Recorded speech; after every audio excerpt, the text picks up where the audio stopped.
Hello, shout out po sa mga ka-59 natin dyan. Meron lang kong ipapakita nga sa inyo na panibagong 5R, no? kasi ito kasi yung bago niyang 5R, yung UB 5R, ano? At saka makikita mo yun sa yung luma niya. Papakita ko yung luma niya. Yan. Yung luma niya kasi wala siyang band, nakalagay band dyan. Makita mo yung luma niya na.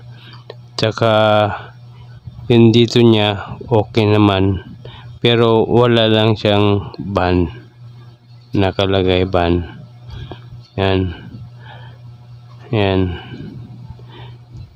Yan, maganda yung bago niya.